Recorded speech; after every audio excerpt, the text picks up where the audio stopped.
두 번은 없다. 지금도 그렇고 앞으로도 그럴 것이다. 그러므로 우리는 아무런 연습 없이 태어나서 아무런 훈련 없이 죽는다. 우리가 세상이란 이름의 학교에서 가장 바보 같은 학생일지라도 여름에도 겨울에도 낙제란 없는 법. 반복되는 하루는 단 한 번도 없다. 두 번의 똑같은 밤도 없고 두 번의 한결같은 입맞춤도 없고 두 번의 동일한 눈빛도 없다. 어제 누군가 내 곁에서 내 이름을 큰 소리로 불렀을 때 내겐 마치 열린 창문으로 한 송이 장미꽃이 떨어져 내리는 것 같았다. 오늘 우리가 이렇게 함께 있을 때 난 벽을 향해 얼굴을 돌려버렸다. 장미? 장미가 어떤 모양이었지? 꽃이었던가? 돌이었던가? 힘겨운 나날들. 무엇 때문에 너는 쓸데없는 불안으로 두려워하는가? 너는 존재한다. 그러므로 사라질 것이다. 너는 사라진다. 그러므로 아름답다. 미소 짓고 어깨 동무하며 우리 함께 일치점을 찾아보자. 비록 우리가 두 개의 투명한 물방울처럼 서로 다를지라도.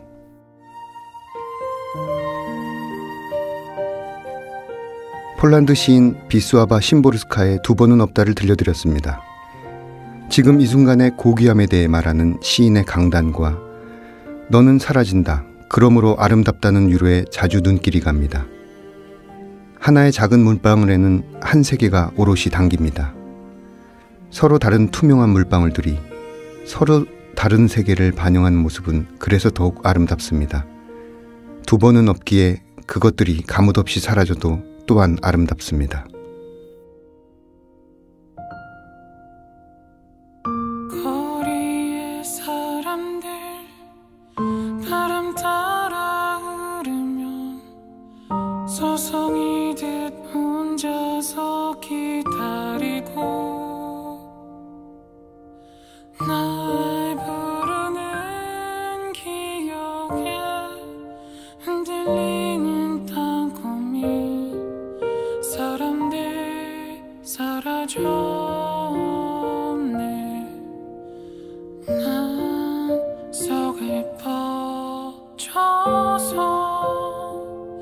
울 것 같아서 한참 눈 감고 잊혀져가는 모든 것 당연한 건가요?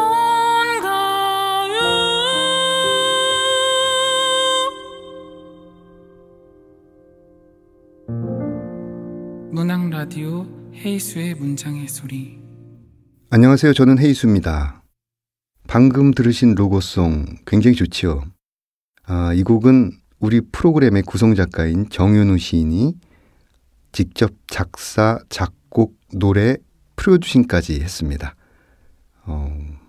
제 개인적으로는 신승훈 가수보다 훨씬 감성에 넘치는 곡으로 여기고 있습니다. 여러분, 오늘의 문장의 소리 작가의 방에는 안보윤 소설가님 모셨습니다. 오랜만에 뵙겠습니다. 네, 안녕하세요. 네, 안보윤 소설가님은 2005년 문학동네 작가상을 수상하며 등단하셨고 장편소설로는 악어떼가 나왔다, 오지의 닥터, 사소한 문제들, 우선 멈춤, 모르는 척을 출간하셨습니다. 소설집으로는 2014년 비교적 안녕한 당신의 하루를 내시고 4년 만에 두 번째 단편집 소년 7의 고백을 출간하셨습니다. 사실 소설가 안보윤 하면 많은 분들이 장편 작가로 인식하는 경향이 좀 있어요. 이번에 두 번째 단편집이 굉장히 뜻깊을 듯한데 어떠십니까? 사실 저한테는 장편하고 단편이 크게 분리되지 않아요. 그래서 원래 뭐 쓰고 싶은 이야기가 생겼는데 장편에 어울린다 하면 장편 뭐 이런 식으로 쓰는 편이라 뭐 장편 소설 작가 뭐 이런 식으로 분리되는 건 크게 의미가 없지만 그런데도 단편집은 확실히 조금 다른 느낌인 것 같아요. 발간되고 나면. 네. 조금 다른 느낌에 대해서 조금 더 설명해 주시면. 네. 사실 한시적인 관심이라는 게 있잖아요. 네. 그러니까 장편 같은 경우에는 어떤 것이 주제가 생기면 그거에 대해서 1년이고 2년이고 계속 거기에만 집중해서 생각을 한다고 치면 단편은 묶을 때 보면 제가 그때그때 어떤 부분에 관심을 두고 고민하고 했었는지가 조금 보이더라고요. 그래서 제 소설이긴 한데 조금 낯선 느낌으로 모으다 보니까 작업할 때에도 장편하고는 느낌이 많이 다르고 완성된 다음에도 좀 느낌이 많이 달라요. 어떻게 읽으실까, 어떤 주제를 더 붙잡아 주실까, 뭐 이런 식의 것들이. 네. 그렇죠. 그 표제작 소년 7의 고백, 이게 한 소년의 진술로만 이루어진 네네. 소설이라고 할 수 있을까요? 네. 그 진술이 이제 때로는 순진한 목소리였다가 목격자였다가 결국 가해자가 되기도 하는데, 이 서술 없이 한 인물의 진술로만 이 작품을 쓰신 의도와 배경이 있을까요? 네.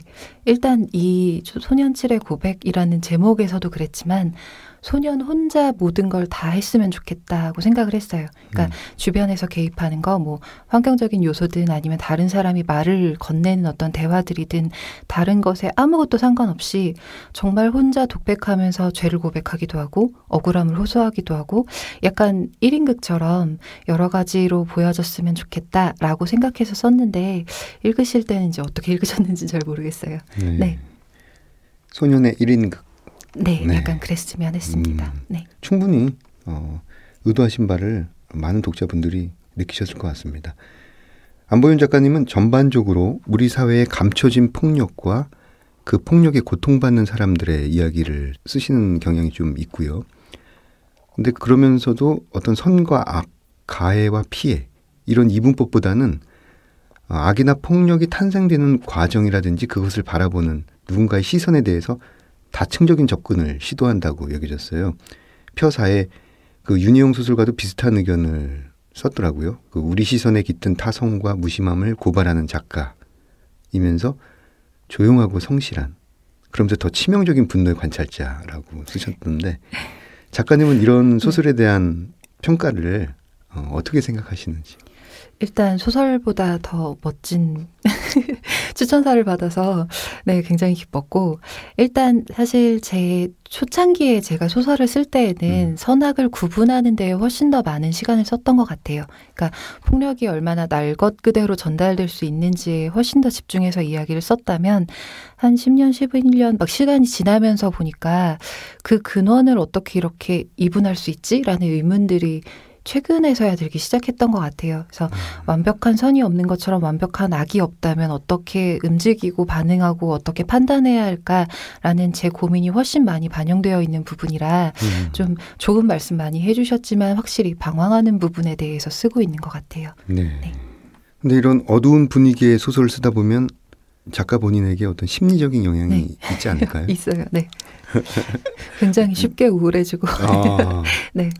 악몽을 꾸시기도 합니까? 제가 비슷한 다행히 꿈을 잘 안 꾸는 체질이에요. 그래서 꿈을 전혀 안 꾸지는 않지만 거기에 시달리진 않는데 좋은 방향은 아닌 어떤 영향들이 조금 있긴 한 것 같아요. 네. 이 강남역 사건이라든지 어떤 어린이집 폭행 같은 네네. 우리 사회 주변에서 실제로 일어나는 사건을 소재로 차용하기도 하잖아요. 네. 근데 실제로도 이런 풍경이나 사건에 예민하신가요? 아니면 본인이 의도적으로 좀 찾아보시는 편인가요? 예민하기도 합니다. 네. 왜냐하면 사실 우리가 살아가고 있는 시대에 대해서 이야기를 하고 있기 때문에 네, 당연히 거기에 어느 정도 영향을 받을 수밖에 없지만 제 자체가 조금 더 나약한 존재, 조금 더 보호받았어야 마땅한 존재, 그들이 희생당하거나 좀 과도하게 핍박받는 거에 대한 예민함을 좀 가지고 있어요. 네, 그러다 보니까 아무래도 여성, 아이 혹은 뭐 굳이 성을 따지지 않더라도 조금 더 약한 존재, 뭐 이런 사람들에게 더 많이 관심을 가지고 있고, 그러다 보니 뭐 기사나 뉴스를 보더라도 그쪽에 조금 더 마음이 가서 다른 자료들을 좀 찾아보는 편이고요. 네, 많이 영향을 받는 것 같아요. 네. 말씀을 듣다 보니까는 반드시 보호받아야 할 부류들. 네, 보호받았으면 좋겠는 네. 대상들. 네. 보호받았으면 좋겠을 대상들, 또 지나친 핍박과 폭력에 노출된 부류들에 대한 네. 시선. 사실 보호받는다라고 하지만 그들은 그냥 평등해야 할 대상들이거든요. 그렇죠. 그러니까 당연히 테두리 안으로 들어와야 할 사람들이고 테두리라는 것 자체가 불편한 존재인 거지 그들이 불편한 대상은 아니고 그러니까 그런 식의 것들에서 약간 부당함을 느끼면 그런 식의 소재들 혹은 사건들에 더 많이 관심이 가게 될 수밖에 없는 것 같아요. 네. 네. 말씀 듣다 보니까 영화 취향이 어떤지 갑자기 궁금해지는데 혹시 뭐 하드코어라든지 느와르 전혀 못 봅니다.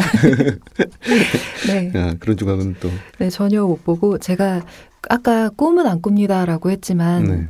그러니까 상상에 많이 시달리는 편이에요. 그러니까 상상하는 것 혹은 순간적으로 떠오르는 어떤 이미지 같은 거에 많이 붙잡히는 편이어서 그런 좀 하드한 영화를 보거나 공포 영화를 보거나 이러면 이미지에서 벗어나지를 못해요. 그래서 어릴 때 잠깐 봤던 영화 장면에 여전히 붙잡혀 있는 것들이 있어서 가능하면 보지 않으려고 하고 보고 나서도 힘드니까 잘 찾아보지 않아요. 네. 그렇군요. 저도 공포 영화 엄청 무서워하는데 네. 제가 친구한테 무섭다고 하니까 그 친구 해준 말이 네. 도망치는 사람이라고 생각하지 말고 쫓아가는 사람이라고 생각하면서 봐. 그건 더 무섭잖아요. 네, 다음에 봐야 할 때가 되면 저도 쫓는 쪽으로. 네. 이건 좀 가벼운 질문 한번 드리겠습니다. 네. 소설을 안 쓰실 땐 주로 뭘 하시나요? 제가 원래 좀 게으른 성격이고 네. 게으름을 마음껏 누리는 걸 정말 좋아해요. 그래서 어떤 것도 하지 않고 있는 순간들도 굉장히 좋아하고요.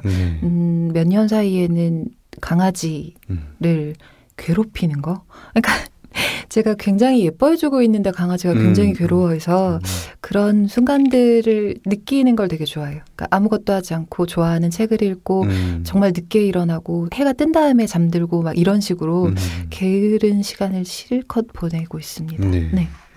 뭐 취미나 특별한 운동을 정기적으로 하시진 않고요. 운동을 좋아하지 않아서요. 시작하고 나면 이 운동이 나랑 안 맞는다라는 걸 깨달아요.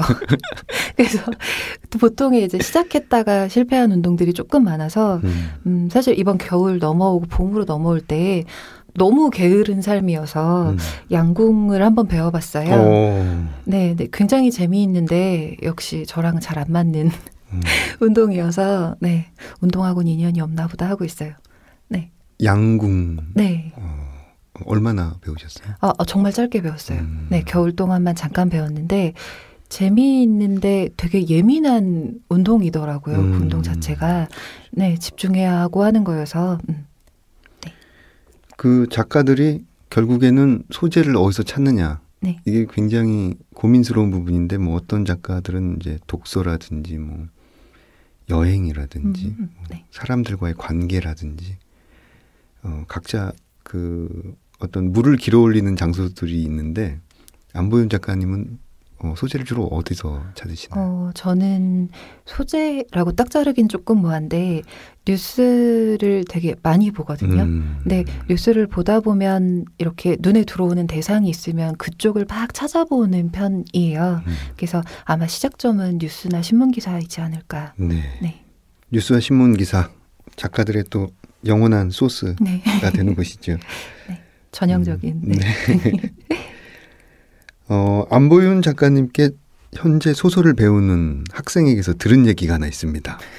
그 학생이 하는 말에 따르면 작가님이 강의실에서 굉장히 사랑스럽다고 그럴 리가요. 하는 표현을 썼어요. 강의실에서의 모습이 어떠신가요?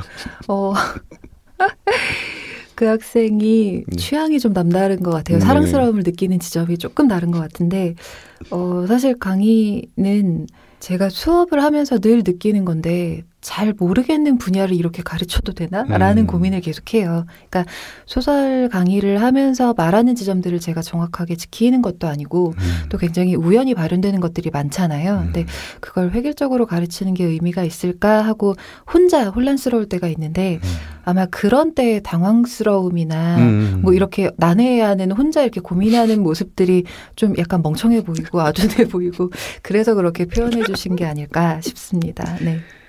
굉장히 고민하시면서 강의를 하시는 거군요. 재미있기도 한데 너무 일반화시키지 않으려고 하다 보면 또 특별한 걸 강조하게 되고 또 특별하지 않은 삶에 대해서 얘기하려고 하다 보면 하는 이런 모순점들이 생겨나잖아요. 맞습니다. 그런 게 계속 고민되는 것 같아요. 네. 네. 고민일 수밖에 없죠. 네. 이게 뭐 단답이 있는 것을 가르치는 것이 네네네. 아니기 때문에. 그래서 함께 고민하자. 뭐 저는 이런 쪽인데 그 고민하는 모습이 네 그랬나 봅니다. 네. 네. 여기 우리 구성 작가님이 굉장히 궁금해하시는 부분인데요. 네. 러브 스토리를 쓰실 생각은 없는지요라고 꼭 한번 물어봐 달라고 하는데. 저 있었어요. 예전에 네네. 정말 너무나 강렬한 러브 스토리를 쓰고 싶다라고 생각했던 때가 있었는데 제가 쓰는 러브 스토리를 제가 읽을 자신이 없어요. 네, 그래서 잠깐 보류하고 있습니다. 네. 아마 여기 러브 스토리에 괄호가 있는데 달달하니 아마 있을 거예요. 네, 그렇군요. 네. 불가능하지 않을까. 네. 그 책을 읽다 보니까 일그러진 남자의 주인공 별명이 칸트예요. 네네. 이렇게 명명하신 이유가 있는지. 표면적으로 네. 다뤄지는 것만 보여주고 싶었어요. 그러니까 칸트의 세계나 뭐 이 사람이 가지고 있는 사상이나 이런 것과 다 빼놓고 그냥 그 사람의 되게 편협하고 지엽적인 거 있잖아요. 단순한 거. 이 사람은 시간을 잘 지키니 칸트와 닮았어. 이런 식으로 되게 내면을 들여다보거나 이해하려고 하지 않고 겉모습으로만 간단화되는 그런 걸 조금 보여드리고 싶었어요. 네. 혹시 학생들이 작가님을 부르는 네. 별칭이 있습니까? 아마 없었으면 하고 말하고 있어요. 보통 학생이 선생님에게 부르는 별칭은 좀 무서운 의미가 있을 때가 있잖아요. 네. 네. 없었으면 좋겠습니다. 네. 네. 들어오신 적은 없군요. 네, 제가 듣지 못한 걸 보니까 만약 있다면 나쁜 종류인 것 같아요. 네. 아니 저는 이 질문이 사실은 궁금한데요. 요즘 등단 15년이 넘어가는 네. 그 남성 작가들을 보면은 단편보다는 장편으로 힘이 많이 기울어지는 경향을 발견하거든요. 네. 이게 어쩔 수 없이 뭐 그거 이유가 뭐 청탁이 안 와서일 수도 있고 혹은 이제 장편에 담을 만한 이야기 덩어리가 네네. 보이는 것이죠. 네. 그리고 단편보다는 왠지 장편의 자신의 장점들 더 발휘할 수 있다라는 근거 없는 자신감이 생기기도 하고 여러 가지 이유가 있는데 안보현님은 단편과 장편 두 장르 중에 호감도의 기울기가 있으신지요?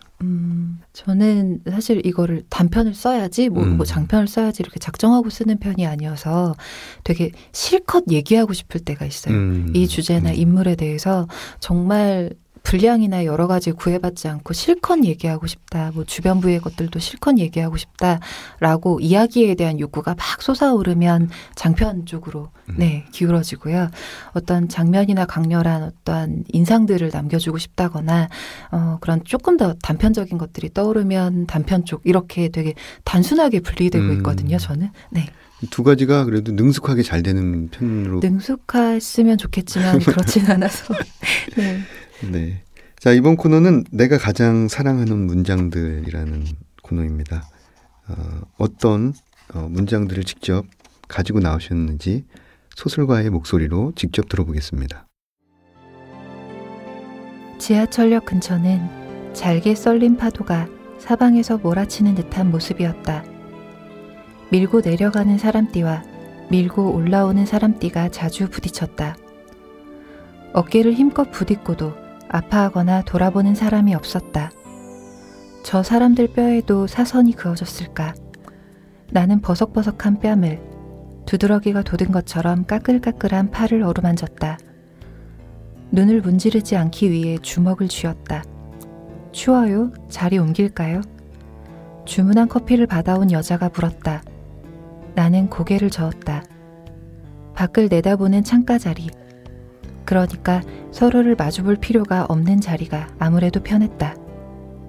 자주 봤어요. 나는 2층이니까. 출근하다 보면 주은 씨가 출근하고 있거나 벌써 복도에 서 있거나 그랬어요. 최장근무 기록자라면서요. 난 이따 월급 입금된 거 확인하면 도곡역 근처에는 얼씬도 안 할 거예요. 2층. 그런데 왜 저를... 궁금해서요. 주은 씨는 어떻게 견뎌내고 있는 건지, 그 복도에서 어떻게 괜찮을 수 있는 건지 궁금했어요. 난 일하는 내내 존엄이라든가 긍지라든가 그런 게 사라져버리는 기분이었거든요. 인간의 영역에서 매일 1m씩 꾸준히 밀려나는 기분요. 누구한테 얘기도 못하겠더라고요. 창피해서. 말뚝처럼 복도에 서 있기만 하라니 그게 사람이 할 일인가요? 다른 사람은 몰라도 주은 씨랑은 말이 통할 것 같았어요. 지하철역 앞은 한산해졌다 붐비기를 반복했다. 지하철이 도착할 때마다 어깨에 나를 한껏 세운 사람들이 몰려나왔다. 2분만 기다리면 저렇게 필사적으로 걷지 않아도 될 텐데 인파 속에 혹시 학원 선생이 있는 건 아닐까 신경 쓰이기도 했다. 1층 말뚝과 2층 말뚝이 나란히 앉아있는 걸 본다면 비웃겠지. 나는 겉옷주머니를 뒤적이는 척하며 몸을 뗐다. 주은 씨, 나는 차라리 파렴치한 인간이 되고 싶었어요. 몰지각하고 뻔뻔한 인간. 학원에 오는 엄마들이나 애들처럼요. 한겨울에 얇은 솜점퍼 입고 꽃게탕집 주차장에서 일하는 알바생 보면서 아, 나 저거 알아. 저거 진짜 뼛속까지 시리고 손마디랑 발가락은 죄다 얼어터지고 볼이 굼실굼실 간지럽다가 시뻘겋게 부어오르고 손님들은 싸가지 없고 월급은 꽃게 쭉정이 다리만큼 나오는 거 나 알아. 진짜 더럽게 힘들어. 그렇게 주절되는 인간은 되고 싶지 않았어요. 주차장 알바생이랑 주차장 표지판을 똑같은 눈빛으로 바라보는, 알바생을 차로 들이받고도 표지판 값 물어주듯 돈만 내밀고 사라지는 그런 파렴치한 게 되고 싶었다고요. 주은 씨는 그렇게 생각한 적 없어요? 여자는 계속 말을 이었다. 주은 씨, 인간적이라는 게 뭔지 알아요? 서름이나 고통이나 상실이나 그딴 걸 구구절절 이해한다는 게 뭔지 알아요? 그건 가난한 인간이라는 거예요. 가난을 이해하는 건 가난한 사람뿐이에요. 네, 안보윤 소설가의 목소리로 불행한 사람들 한 대목을 들어봤습니다. 이 소설집에 수록된 많은 여러 작품 중에서 네. 이 부분을 낭독해 주신 이유가 있을까요? 네. 이게 사실 학원에서 아이들을 그냥 지켜봐라, 말뚝처럼 넌 서 있기만 하면 돼 라고 비인격적인 대우를 받는 을의 이야기거든요. 네, 이 을이 모여서 하는 이야기를 조금 하고 싶었어요. 그러니까 마지막에 아까 낭독에서도 읽었지만 가난이 뭔지 아느냐, 가난을 이해하는 건 가난한 사람뿐이다 라고 말하는 부분이 어떻게 보면 되게 가슴 아프지만 현실적인 부분 아닌가라는 생각이 들었던 적이 있거든요. 그러니까 이들이 공유하고 감각하고 위로받을 수 있는 가난을 느끼는 사람은 똑같은 처지의 사람이어야만 하는 되게 이상한 구조인 거예요. 그래서 그 사람이 약간 못되게 말하지만 나는 정말 사람을 사람처럼 안 보는 대상처럼 되고 싶었는데 나는 사람을 이해하고 있다. 그건 내가 경험해본 가난 때문이야. 라는 모순적이지만 인간적이고 인간적이지만 가난하고 아픈 그런 뜻의 불행한 사람들은 독자분들이 어떻게 생각하실까 궁금하기도 해서 네, 이 부분을 가져왔습니다. 네. 이번 두 번째 단편집 소년칠의 고백을 묶어내시고 어떤 마음속으로 하신 다짐이라든지 어떤 감상이라고 해야 될까요? 네. 들어볼 수 있을까요? 이 책을 엮으면서는 제가 이런 부분에 천착하고 있구나를 새삼 깨달았어요. 어떤 순환되는 것, 순환되는 불행, 네.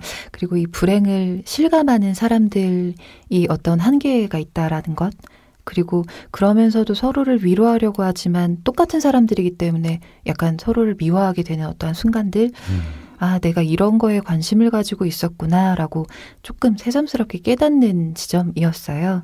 그래서 이 책을 덮고 나서 이제 엮고 나서는 약간 궁금해졌어요. 과연 이 부분에 대해서 제가 답을 찾아낼 수 있을까? 혹은 답에 근접한 이야기를 또 써내려갈 수 있을까에 대한 고민이 훨씬 더 많이 커진 것 같아요. 그래서 각오가 있다면 어디까지 들여다보고 어디까지 직시하고 내가 감당할 수 있는 대상에 대해서 어디까지 나는 이야기할 수 있을까? 약간 그런 느낌, 네, 그런 각오. 네. 한 권을 묶어내시면서 어디까지 내가 깊이, 어디까지 답안에 근접할 수 있을지 다시 한번 고민에 빠지는 모습이 역시 작가의 순환되는 불행 같은 느낌이 드네요. 네. 네.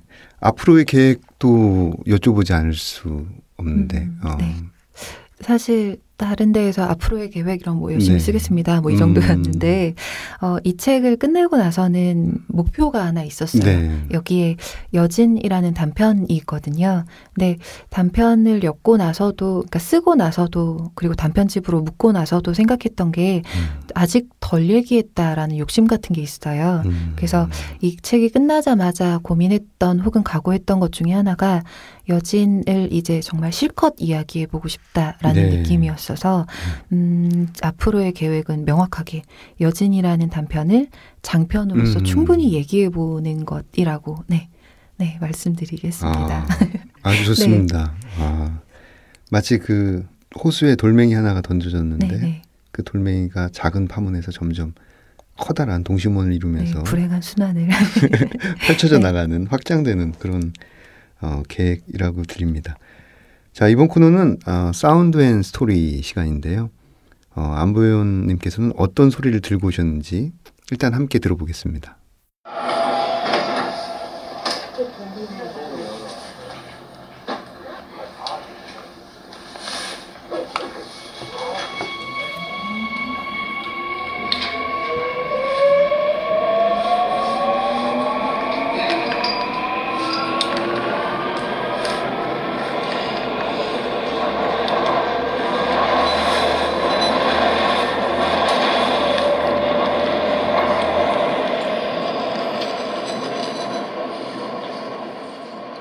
네, 무슨 지하철 아닌가요?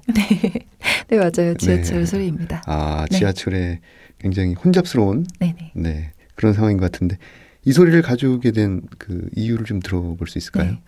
저한테는 길 위에 서 있다라는 감각이 되게 중요해요. 그러니까 뭔가 고정되고 안전하지 못한 계속 떠돌아야 하는 어떤 길 위의 순간들이 저한테는 되게 중요한데 그 길 위의 순간들 중에 되게 미묘한 이상한 공간이 있는데 지하철이거든요. 네. 왜냐하면 제가 이렇게까지 사람과 가깝게 서 있는 순간이 또 있을까 싶을 정도로 그렇죠. 사적인 공간이 하나도 없잖아요.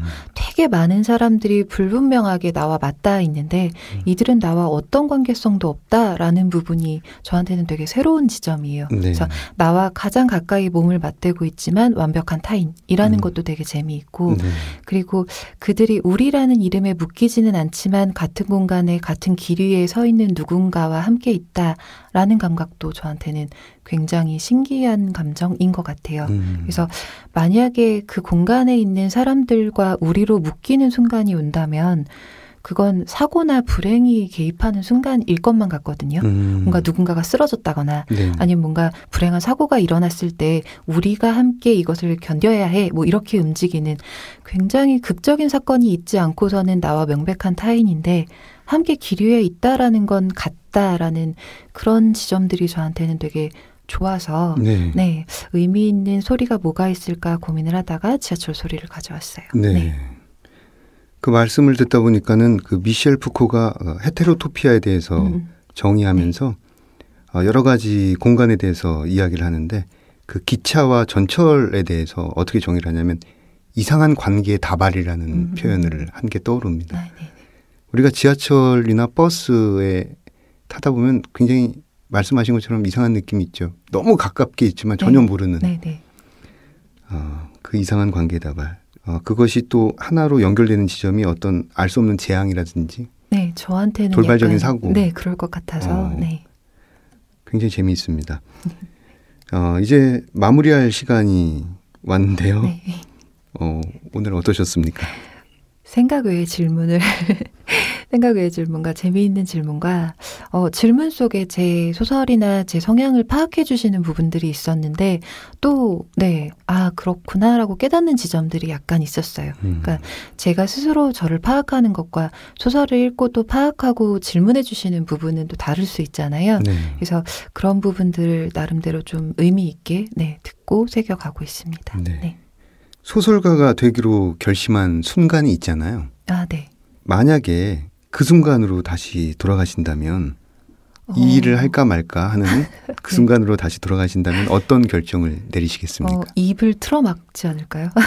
그러니까 제가 소설가가 돼야지 소설을 쓸 거야 라고 굳건한 의지를 가졌다라기보다는 나는 아마 이야기하는 걸 멈출 수 없겠구나. 나는 글을 계속 쓰겠구나 라는 걸 깨닫는 지점이 작가가 돼야겠다라고 결심한 지점이었는데 네. 지금 다시 그 순간으로 돌아가면 둘 중에 하나겠죠. 말하는 걸 멈출 수 없는 저 입을 막거나 아니면 똑같이 소설가가 되는 길을 선택하거나. 네. 네. 장난스럽게 던진 질문이었는데 굉장히 진지하게 답해 주셔서 감사합니다. 네. 네, 그럼 저는 안보윤 소설가님과의 만남을 마치고 2부 책들의 방에서 뵙겠습니다.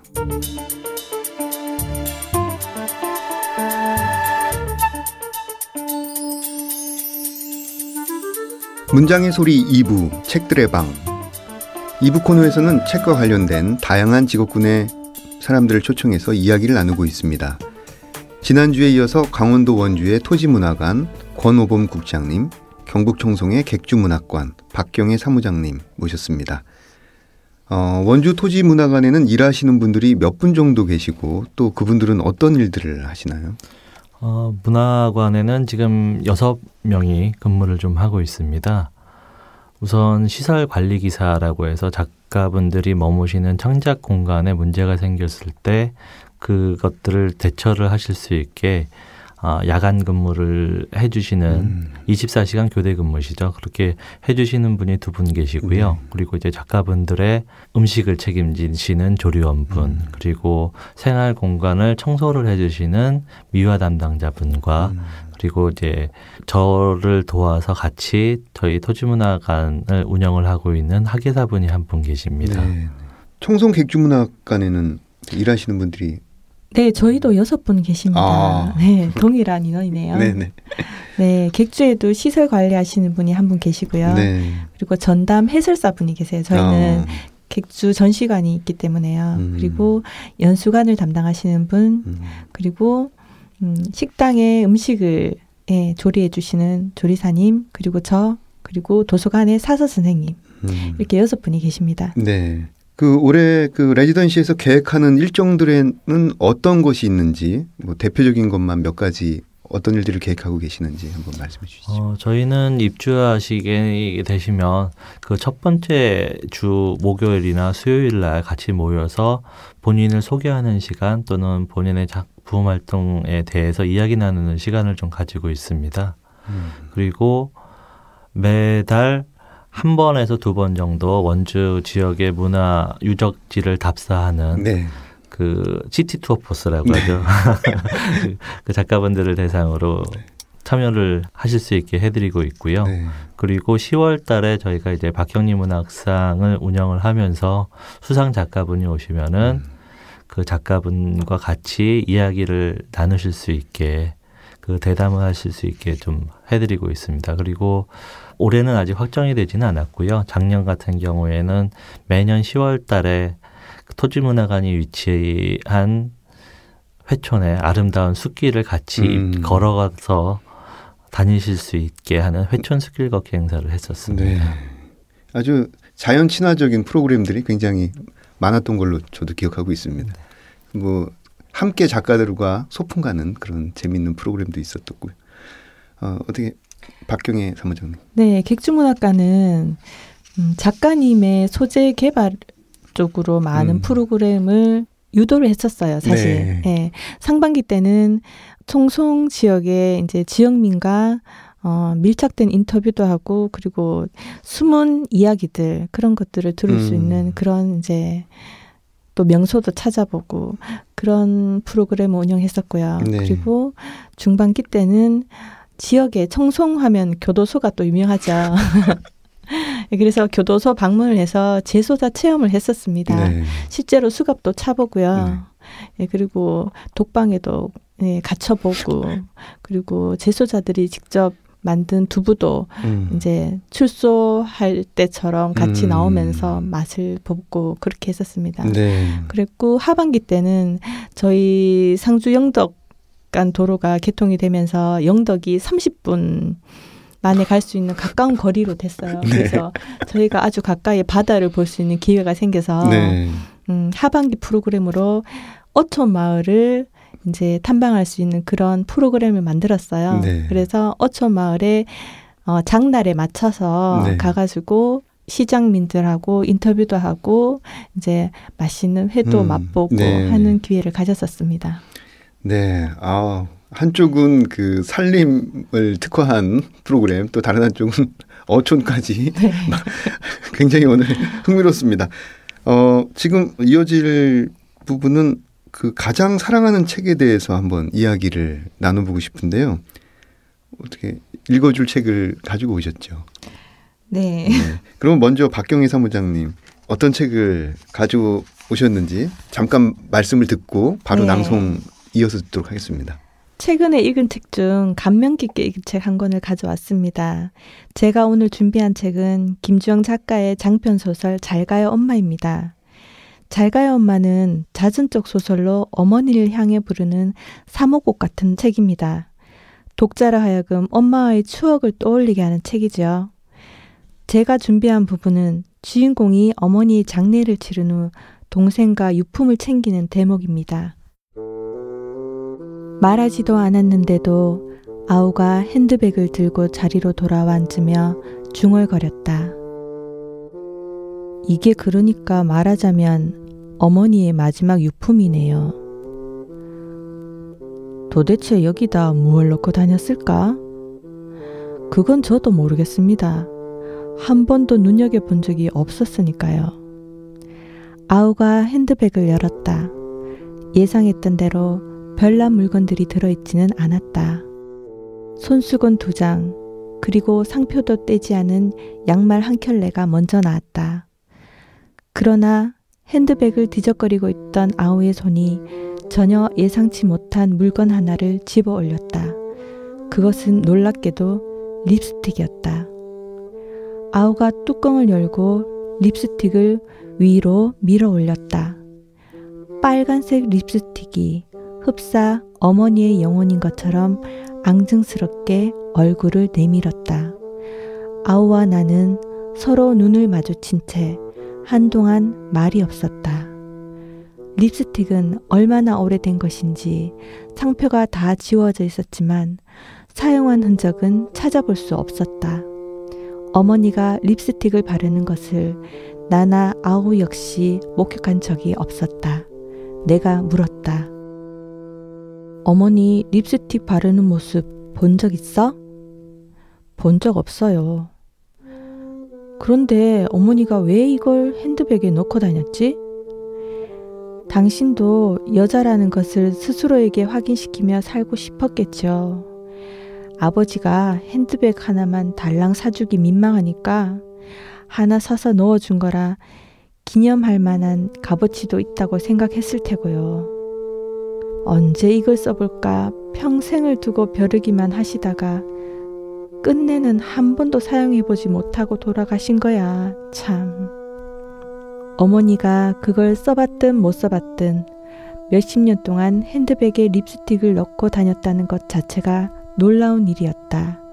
어머니 역시 여자였구나. 네. 어머니가 돌아가신 뒤에 남은 유품으로 발견한 립스틱.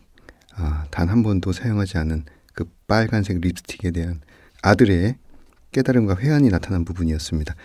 이번에는 권오범 국장님의 목소리로 낭독을 들어볼 텐데요. 책 소개와 낭독 이어서 부탁드립니다. 네, 저는 박경희 선생님의 소설 토지 결정판 일부 1권을 가지고 왔습니다.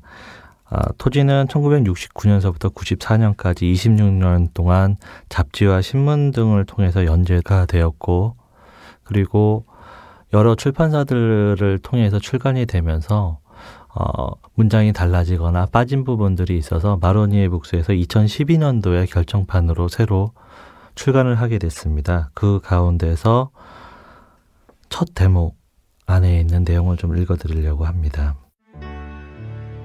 8월 한가위는 투명하고 삽삽한 한산 세모시 같은 비에는 아닐는지 태고적부터 이미 죽음의 그림자요 어둠의 강을 건너는 달에 연유된 축제가 과연 풍요의 상징이라 할 수 있을는지 서늘한 달이 산마루에 걸리면 자잔한 나뭇가지들이 얼기설기한 그림자를 들이우고 소복단장한 청상의 과부는 밤길을 홀로 가는데 8월 한가위는 한산 세모시 같은 처량한 삶의 막바지 체념을 묵시하는 축제나 아닐는지 우주 만물 그 중에서도 가난한 영혼들에게는 가을의 대지에는 열매를 맺어놓고 쓰러진 자네가 굴러있다.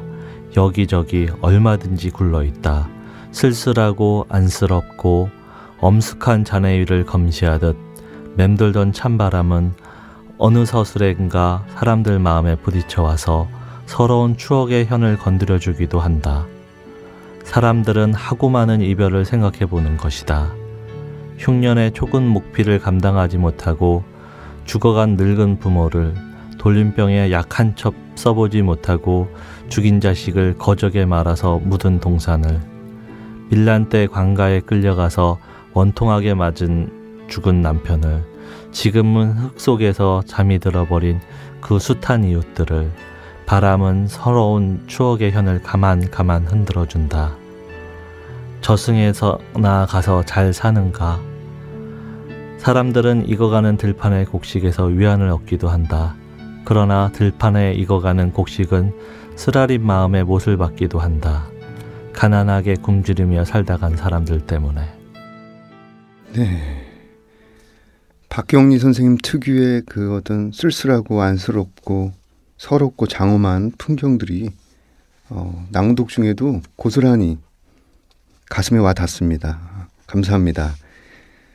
두 분이 오랫동안 객주문학관 또 토지문화관을 운영해 오시면서 힘드실 때도 있고 보람을 느끼실 때도 있을 것 같아요. 어떤 그 나름의 고충이라면 어떤 것들이 있을까요?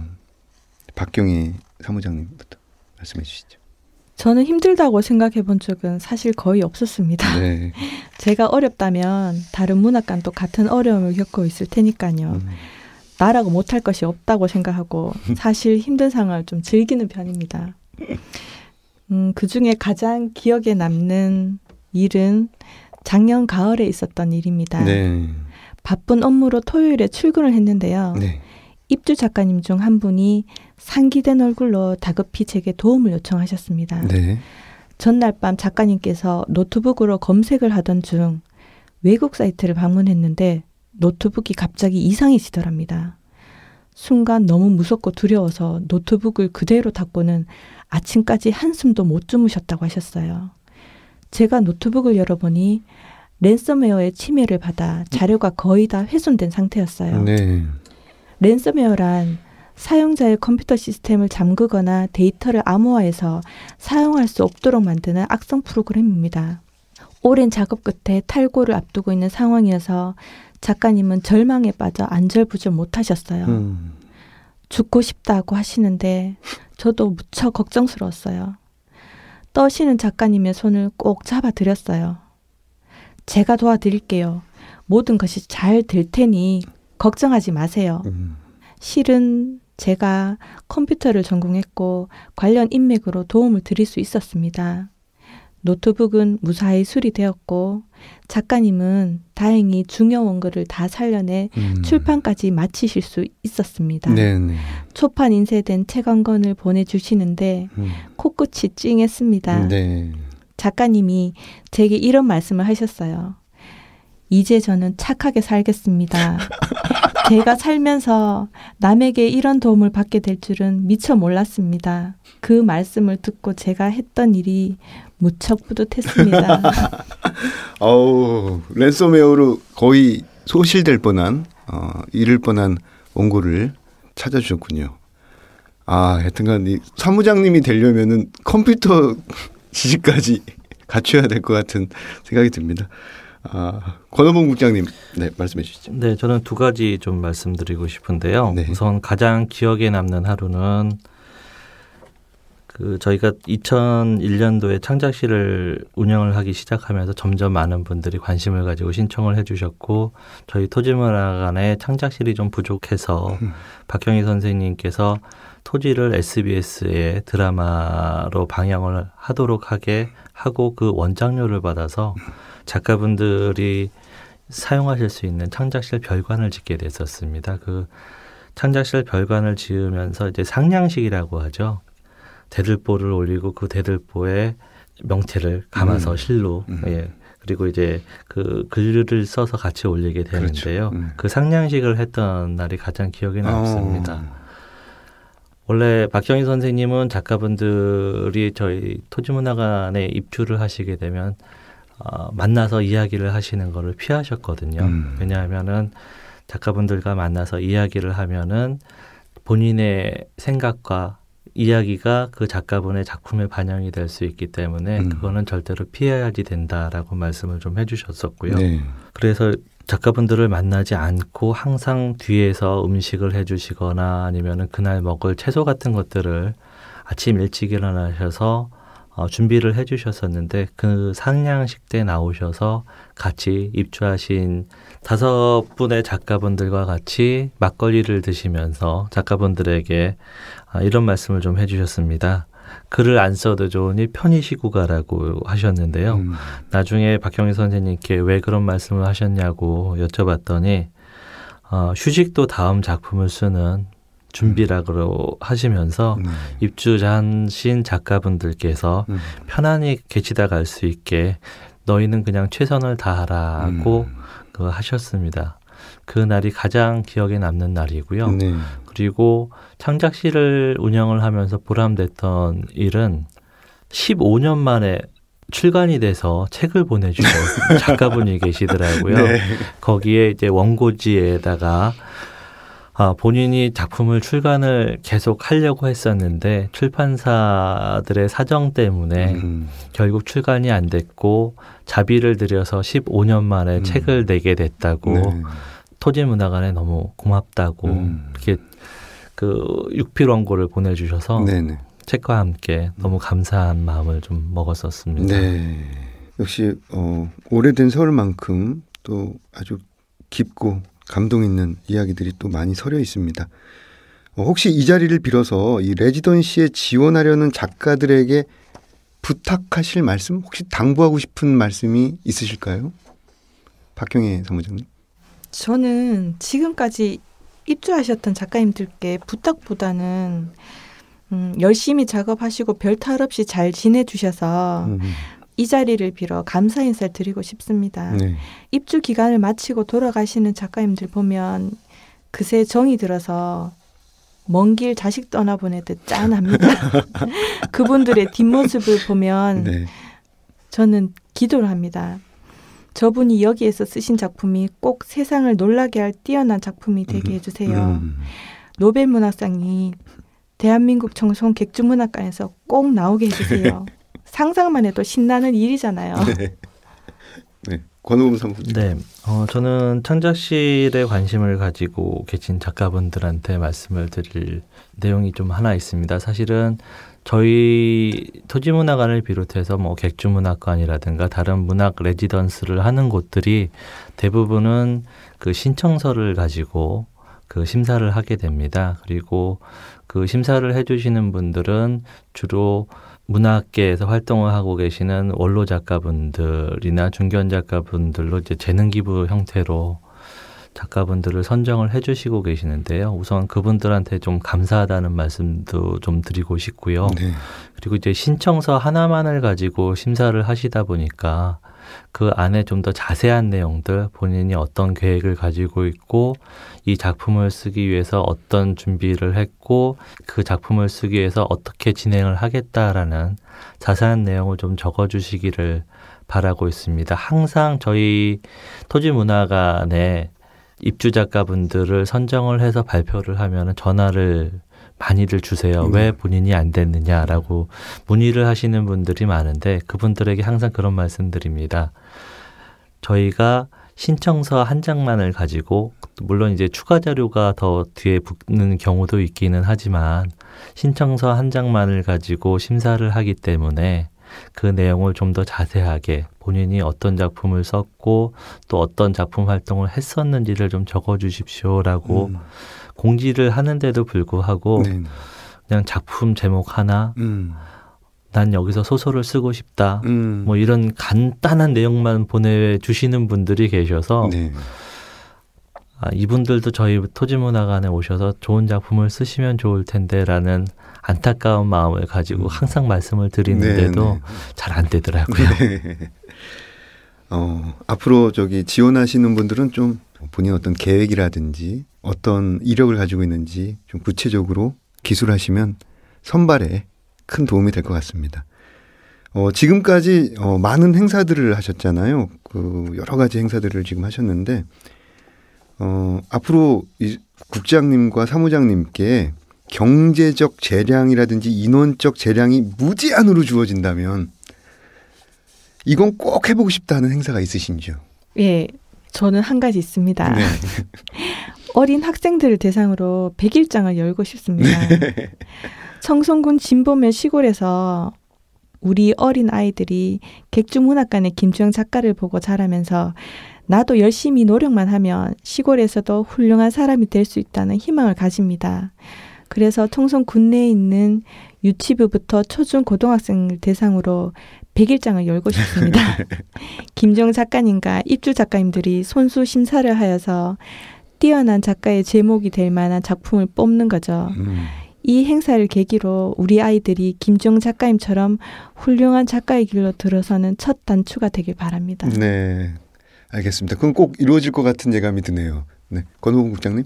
네, 저는 만약 저에게 많은 재량이 주어진다면은 소설 토지를 좋아하시는 애독자분들을 모시고 박경희 선생님께서 마지막 삶을 사셨던 공간에서 소설 토지와 영화 토지 그리고 그 책을 마음껏 밤새도록 읽을 수 있게 캠핑을 한번 좀 진행을 좀 하고 싶습니다. 네. 제가 생각했던 것보다 굉장히 현실적이고 소박한 꿈들을 가지고 계시는데요. 꼭 이루어지기를 바라겠습니다. 2회에 걸쳐 문장의 소리 책들의 방 코너에 참여해 주셨는데 간단한 소감 한 말씀씩 부탁드리겠습니다. 권호범 국장님께서 먼저 해주시죠. 네, 일단 많은 걱정을 하고 왔었는데 헤이수 작가님께서 편안하게 대해 주셔서 말해도 되나 하는 이런 내용들도 그냥 말하게 됐고 너무 감사합니다. 그리고 창작실에 대해서 관심 있어 하시는 작가분들이나 또는 저희와 같은 일을 하고 싶어 하시는 분들에게 조금이나 좀 도움이 됐었으면 좋겠다는 생각을 하고 있습니다. 너무 감사합니다. 네, 저도 비슷한데요.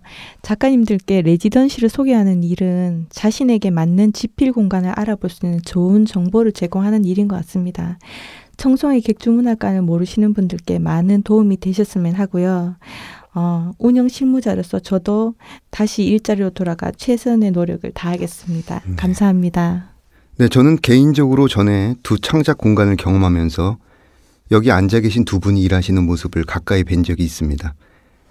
문학에 대한 소명, 문학인에 대한 사랑 없이는 지킬 수 없는 자리라는 생각을 했습니다. 작가들은 레지던시에서 한 계절씩 숙식을 하며 작품도 쓰고 간혹 엄살도 떨고 투정도 부립니다. 그곳에서 쓴 작품으로 책도 내고 세상에 특별한 주목을 받기도 합니다. 그러나 그 모든 것들이 그곳 사무실에서 보이지 않게 일하는 이분들이 안 계시면 사실 불가능합니다. 지금 이 시간에도 보이지 않는 곳에서 한국 문학의 산실을 굳건하게 지켜주시는 전국의 레지던시 사무장님들께 각별한 감사를 드립니다. 권호범 사무국장님, 박경혜 사무장님, 건강하게 오래오래 그 자리를 지켜주시기 바랍니다. 네, 문학라디오 문장의 소리, 이어서 첫 책을 낸 작가들의 소개가 있습니다. 지금까지 저는 헤이수였고요. 먼저 인사드리고 다음 시간에 찾아뵙겠습니다. 감사합니다.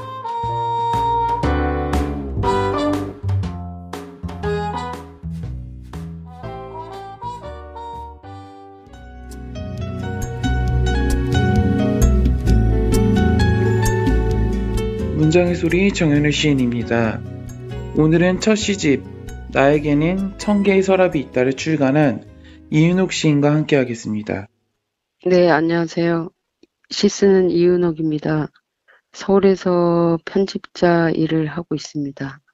아, 편집자 일이라면 지금 어디에 계신가요? 그냥 협회에서 사보 같은 편집국장으로 일하고 있습니다. 20년 만에 나온 첫 시집으로 알고 있습니다. 네네. 어떻게 지내고 계셨나요? 그동안 서랍이 너무 많아서 서랍 정리를 좀 했습니다. 뭐 그래도 정리 못하고 남아있는 서랍이 많네요. 그래서 서랍은 기억의 상징이라고 바슈라르가 말했지 않습니까? 그래서 수많은 기억들이 내 안에 있습니다. 이런 상징을 끌어왔습니다. 요즘 뭐 동창회 카톡에서도 아침마다 서랍을 열고 있네요. 안부도 전하고 시도 전하고 뭐 아주 새로운 어떤 창구가 된 것 같습니다. 아, 여기저기서도 연락이 많이 오고 있군요. 네네. 그래서 요즘 일도 하고 정리도 하고 엄청 분주한 것 같아요. 그래서 좀 부족하지만 더 분투해서 해야겠다는 생각이 좀 더 많습니다. 네. 네. 시집의 구성이 초극, 간극, 장극, 세극. 네네. 네, 이렇게 나뉜 이유가 있을까요? 사실 첫 시집을 20년 만에 내서요. 하고 싶은 얘기도 많지만 어쨌거나 저는 너무 긴 시간의 갭을 어떻게 설명하기에는 역부족이었습니다. 그래서 뒤쪽부터 과거에서 현재로 거슬러 오면서 제1부라고 붙일 수밖에 없었습니다. 그래서 제2부는 아예 간극이라고 붙였습니다. 그래서 제4부, 3부는 90년대에 쓴 작품이고 제2부 간극은 거의 20년 동안 시를 정리 못해서 2016년에 단 한 편으로 나의 살아온 단편을 이야기했습니다. 그래서 이제 초월해서 살아야 함으로 제1부는 초극이라고 했습니다. 시들이 시인님이 직접 겪은 이야기와 그런 어떤 되게 농축된 이미지들이 절묘하게 있는 것 같다고 생각이 들었어요. 그래서 직접 경험한 것들을 주로 시에 담는 편이신가요? 네, 그렇습니다. 거의 경험의 저는 결과물이라고 생각합니다. 그러니까 그동안의 뭐 기억의, 본 것의, 관찰한 것, 이런 심상의 이미지 전환이 아닌가 합니다. 본 게 많으면 생각도 많아서 쓰고 싶은 것도 많아지고, 그래서 은유와 한유를 삶의 방식처럼 적용해서 하고 있는데, 그래서 지금 사실 첫 시집은 과거의 기억을 이제 어떻게든지 묶어야겠다고 결심했기 때문에 이제 제2, 제3의 시집을 낸다면 그동안 삶의 시야가 조금 달라지고 넓어져서 상당히 좀 자유로워질 것 같아요. 그래서 과거를 청산한 기분입니다, 사실은. 그래서 그 언어들과 투쟁은 계속 하고 싶습니다. 네. 고향이 참석이신데요. 네네. 시인님의 어릴 때부터 자란 환경이 문득 궁금합니다. 사실 제가 그 할아버지 할머니 지금 여기 연휴라 지금 제가 이 주말에 여기 시골 집에 내려와 있는데 할아버지 할머니 밑에서 국민학교 4학년 때까지 다녔기 때문에 그게 저의 전 재산이라고 생각하고요. 또 고등학교 때 다시 이쪽으로 왔기 때문에 그걸 뭐 재산으로 삼아서 그렇게 심상의 이미지가 완성된 게 아닌가. 그러니까 시골은 뭐 정말 자연이 마당이지 않습니까? 그래서 이런 시골 뭐 그다음에 서정적인 거 이런 게 어우러진 것 같습니다. 유년 시절이 이윤옥 시인의 시심에 많이 영향을 끼쳤군요. 그렇죠. 상당히 많다고 생각합니다. 네. 제가 알기로는 학교는 서울예대를 졸업하신 걸로 알고 있습니다. 네네. 그럼 대학교 시절에 이후에는 어떻게 지내신 건가요? 그래서 학교를 졸업하고 이제 신춘문예가 바로 됐어요. 95년도에 바로 되고 학교를 제가 엄청 늦게 갔죠. 사회생활을 좀 하다가 학교를 갔기 때문에 그래서 어성전에 보면 정말 오래된 얘기지만 그렇게 해서 당선되고 직장에 들어가서 어떻게 그동안 거의 정리를 못했어요. 거의 못하고 있다가 이제 20년 넘게 근무하면서 작품을 못 쓰다가 정리를 한 거죠. 그래서 학교 졸업 후에는 직장 생활만 거의 한 것 같아요. 고등학교 시절에 시를 공부하면서 필사를 했던 시가 어성전의 봄이거든요. 예. 그래서 그 신춘문예의 작품들을 모아놓는 책이 있잖아요. 예, 그렇죠. 그 책을 보고서 공부도 많이 했었는데 20년 동안 시집을 내야겠다고 했던 결심이나 아니면 어떤 계기가 있었는지가 궁금해요. 그래서 그 어떤 아까도 말씀하신 것처럼 이 첫 시집은 직장에 매이다가 사실은 현실적인 거죠만 못하다가 이 첫 시집이야말로 묶어 나가면 그 다음부터는 자유롭게 또 다른 형식의 시집을 써야 되기 때문에 그 과거의 시집만 이번에 첫 시집에 다 수록해서 조금 버거웠지만 묻게 됐습니다. 나의 시가 나의 시집이 사람들에게 어떻게 읽혔으면 좋겠다. 어떤 마음이 있을까요? 조금 쉽게 읽혔으면 좋겠는데요. 어떤 분들은 좀 어렵다고 또 연락이 오는 분들이 있는데 그 하나하나 행간 뜯어보면은 어려운 게 없는데 삶의 경험이기 때문에 이제 그걸 통째로 묶어서 또 해석해보면 무거울 수도 있고 조금 무거울 것 같지만 절대 그렇지 않고 가볍게 좀 이렇게 술술술 읽었으면 좋겠습니다. 네, 마지막으로 이해녹 시인의 시 일상의 미학을 들으면서 마치도록 하겠습니다. 일상의 미학 자정 지하철 신림역 청소부들이 고무 호스를 들고 바닥 청소를 했다. 사내는 신문지 한 장을 깔고 섬처럼 앉아 있다. 지하 계단에서 여자가 개를 세고 있다. 여자는 팔리지 않은 개들의 목덜미를 잡아 상자 속에 넣었다. 지상 가로등 아래 남자가 토끼를 펼쳐놓고 성경을 읽고 있다. 머리통에서 검은 먹물이 흘러나왔다. 어두운 골목길 전봇대처럼 평범한 일들의 연속이었다. 밤마다 사막의 선인장들이 도시로 공수되었다. 묘지로 째지는 어둠을 몰고 왔다. 사내는 양손에 저울을 들고 다리를 건넜다. 물속에 달이 빠졌다. 물 위로 바람이 불었고 달빛은 바람에 날렸다. 바람이 점점 심하게 나무를 잡고 흔들었다. 나무가 뿌리째 뽑혀 하늘을 날았다. 사내의 모자는 바람에 날려 구름 속으로 사라지고 고양이는 나무 뿌리를 잡고 지붕에 떨어졌다.